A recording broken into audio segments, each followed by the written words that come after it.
heard about you and your other situation through word of mouth. Maybe it seems so complicated. Is it over now? Or did you just say it 'cause you're anxious to get closer now? 'Cause I want you to be all over me, truthfully, honestly. I need to believe. Wanna let go, but I don't really know. I heard you got a girlfriend, say it's so. You ain't on the low, I don't think I could handle it. I wanna go to another level with you, but before I do, I wanna know when I go there with you.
All right, you guys, check this out, ladies. Us as women.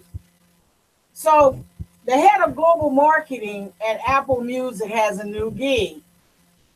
This story is in Fortune. Apple executive Bazama St. John joins Uber. I was listening to her today. Uber just made a big hire amid months of long turmoil at the company. Now, Bazoma St. John will leave her role as the global consumer marketing at Apple Music and join the ride hailing company as the chief brand officer. Now, I was checking old girl out. Chocolate Sister, you know what I'm saying, doing her thing. I'm gonna bring her into. She did a whole about 29-minute deal.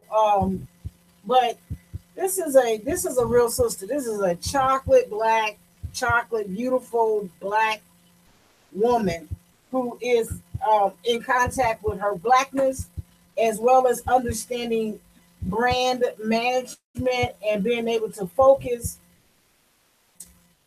the gigantic freaking mess up that has taken place in Uber. So this young lady has been successful at Apple and has joined the ride hailing company as the chief brand officer. She has had a successful track record creating emotional connections between people and products that they love. The Uber CEO, Travis, said in a statement to Fortune, her creativity and deep understanding of consumers will allow us to build the same love and appreciation for Uber's brand. Story that I saw, and I'm trying to find it on YouTube, but it talks about her, um, and she basically talks about being a person that's connected to the yeah, here it is right here. This is a full interview. We're not gonna be able to hear the whole thing. You that she has been tasked with fixing Uber's image, and there's a lot to be said about Uber's image. Once upon a time in my little life, I was an Uber person driving for Uber, and I can tell you that even as a driver, it was very distraught experience for me. So this is a full interview with Bazama St. John, and I think it's a great interview. And she talks about a lot of things in this, and I wanted to play a little bit about where she's coming from and where she's headed in terms of how to try to fix a little bit of Uber. But have you noticed, ladies, what they mentioned today when I was listening to this was that Uber has hired a whole bunch of women from every ethnic background. They got some sisters they got some Muslim sisters with their hijabs on. They got African looking sister with, they got her locks. They got a white woman. They have asked the women to come in because these boys have been playing awfully bad and have not played well together. So now we have to sit back and take their little toys from them like they're kids, and basically just, I don't know, just teach them that it's okay to play nice with each other. But they've been acting like little babies and brats. So now the women have to come in and fix this mess that they have. So I wanted to play a little bit of this young lady's interview, and she is daring about her business, and you can't do nothing but love what she said and the people that's introduced. So there's a roundtable discussion here, and I think it's a great interview. So we'll see the exactness. Like I said, they got a sister with her hijab on, and she is wearing heels. They have some individuals. So let me see how we can bring this in, um, because this is pretty much ridiculous. So let's see where we at right this. All right, here we go.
This is a tall woman, y'all.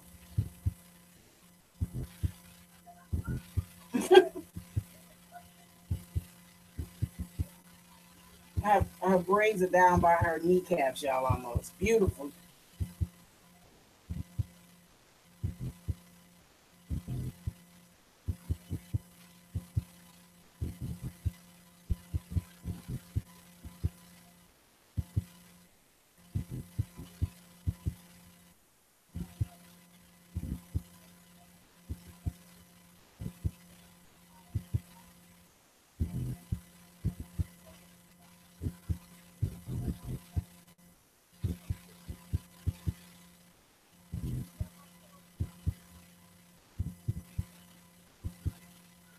The last job and the new job, get your head straight, you know, think about what you want to do in the future.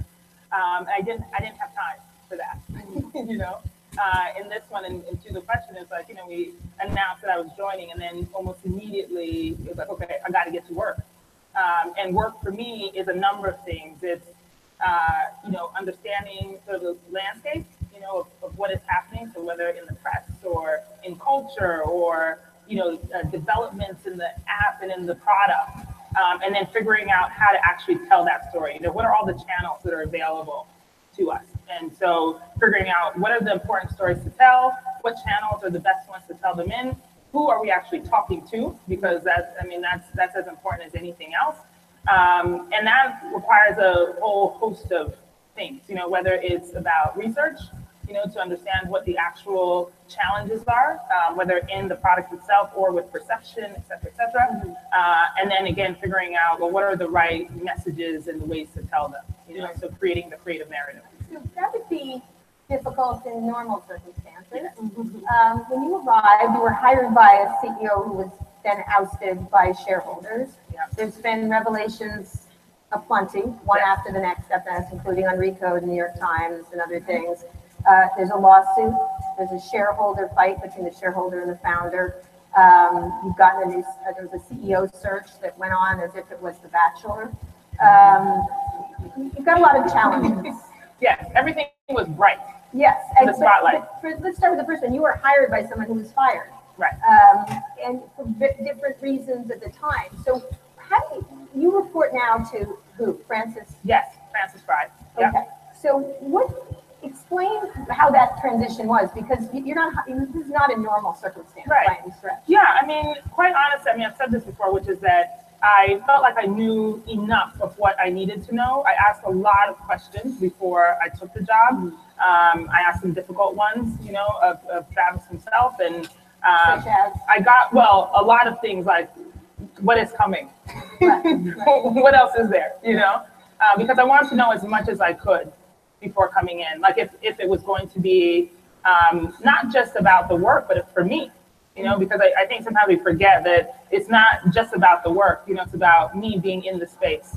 You know, I want to be in a healthy environment.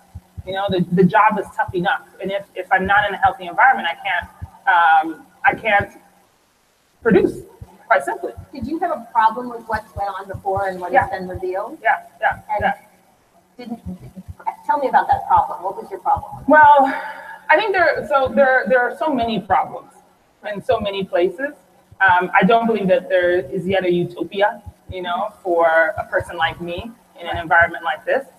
And I've said before also that I feel like just being is also part of the solution, that if there are more people like me, then the environment will also change.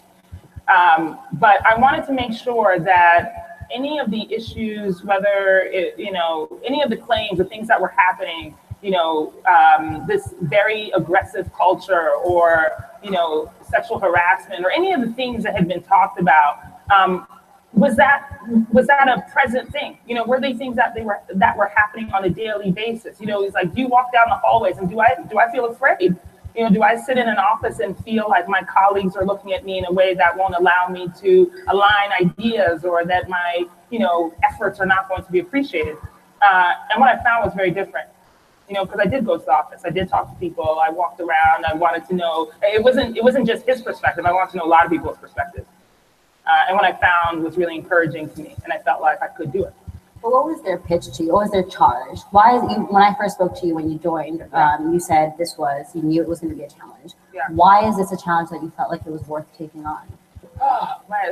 It's multi-layered really for me. You know, some of it is the professional and some of it is the personal. On the professional front, I mean, there are just so few times I feel like for a marketer, you know, a brand person who can come into a situation and literally put your stamp on something and say, okay, I did that thing, right? It's not a campaign. It's not, you know, because we produce campaigns all the time. It was a campaign. It used to be, but it's not. It's not. You know, it's not that. It's about a total, the total structure, you know, of a brand, and it's so complicated, you know. And so to be able to do that or have the opportunity to do that is a big one for me in my career, right, and for what I do as a marketer.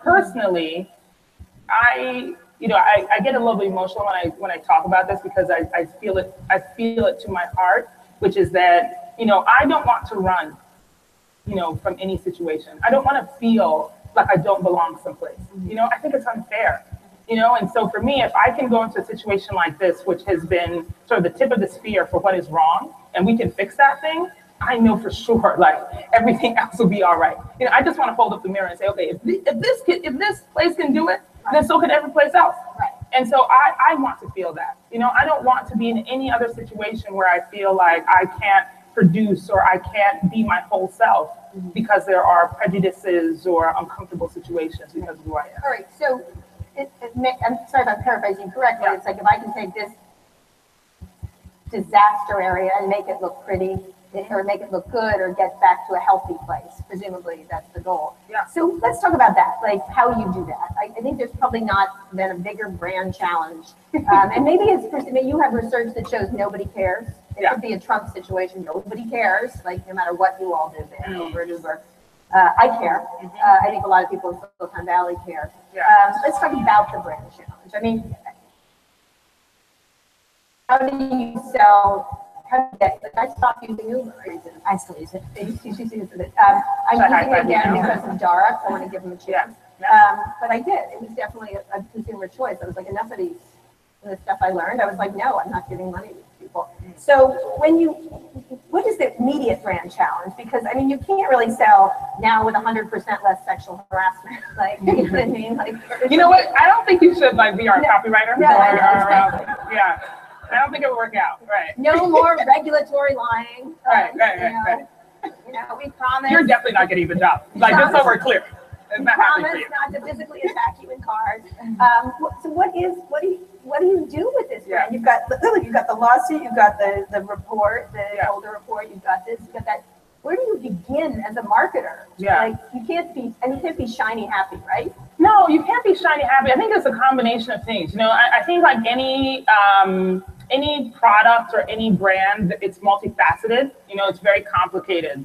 Storytelling is very complicated, right? It's like you've got to show some of the inspiring things. You've got to show some of the things that you're sorry about, that you're fixing. You've got to show some of the things that are funny and light. You know, it's a complication of things.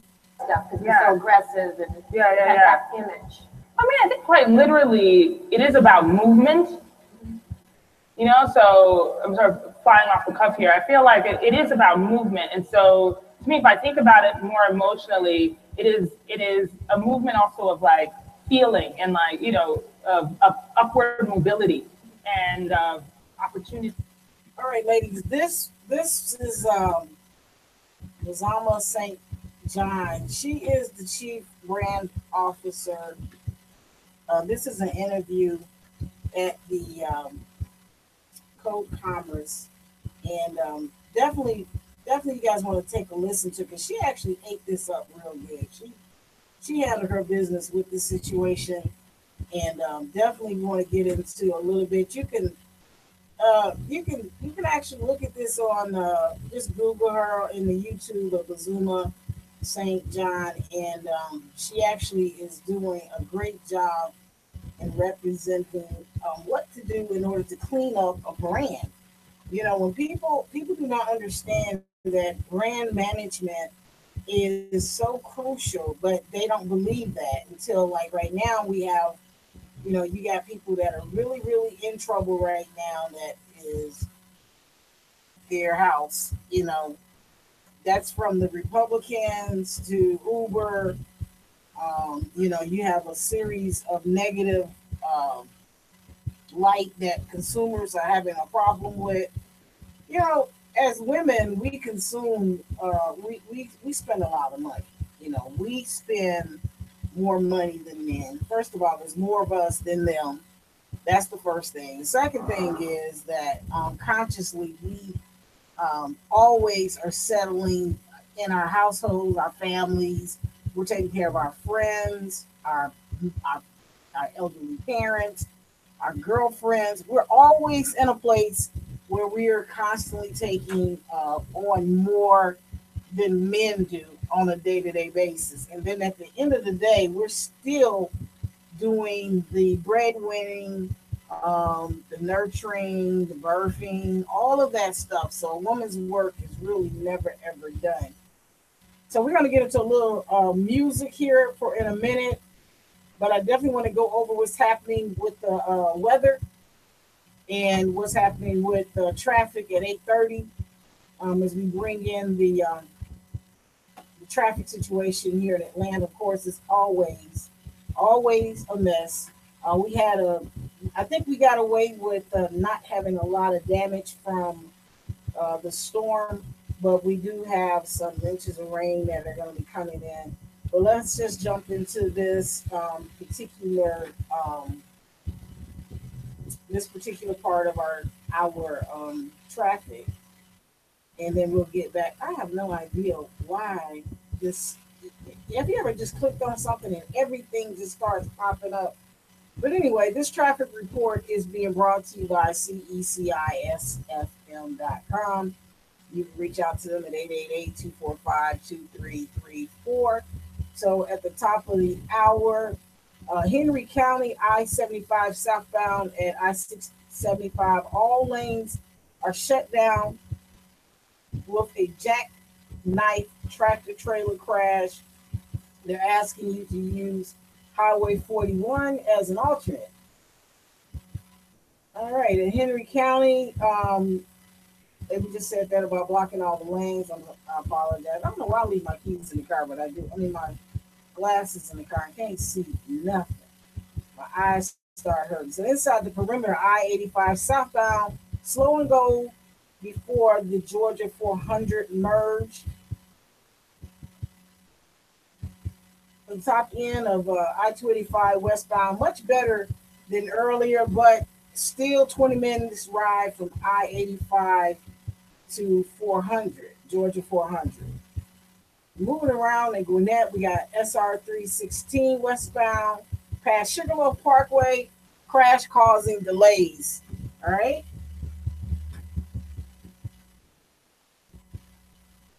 So Gwinnett County I-85 southbound Jimmy Carter Boulevard, crash is working in the HOV lanes, adding extra delays. And this is coming up to the top of the hour. The top end, west side perimeter have improved slightly, but very heavy rides are still there. And in Cherokee County, we have I-575 southbound, still seeing extra delays this morning after early trouble before Bells Ferry Road. Moving into the east side, I-285 northbound, been affected due to delays from the top end. There was a crash at Ashford Dunwoody. Boy, that, it's always jacked up there. I don't know what they're going to do. And then around here in DeKalb County, the overall things are still moving okay, they're saying. And in Fulton County, you got a crash at South Atlanta Road. Now cleared, all lanes are open, but delays still remain heavy as always.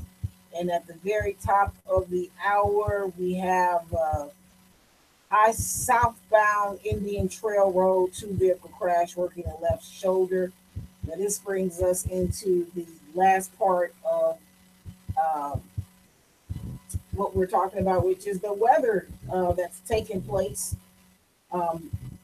We have currently at 74 degrees, high of 80. It is really muggy and warm this morning for us. We left out very early. We want to play what's happening with Fox 5 weather. But right now they're showing And we're basically having delays of rain, scattered showers, thunderstorms, the winds, and chance of rain, about 60% chance of rain that's happening. And then we're basically going to talk about what's happening with the storms in Mississippi, in the Gulf Coast. We actually have a series of flood waters that are taking place. So let's get into this. Overnight, we'll get down into the low 70s, feeling very muggy and uncomfortable. It's an AC on high kind of day. Even though we won't have a lot of sunshine today, I still think that it's going to feel fairly warm out there. We will stay unsettled through Wednesday, and I do believe we will have some record high temperatures on Tuesday, Wednesday, and Thursday.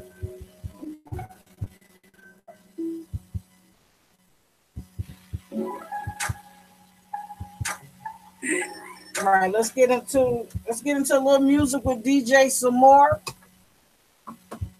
Definitely want to get you guys moving around the perimeter. It is Monday and it is time to get it. That's all I can tell y'all. Let's keep this one flowing through.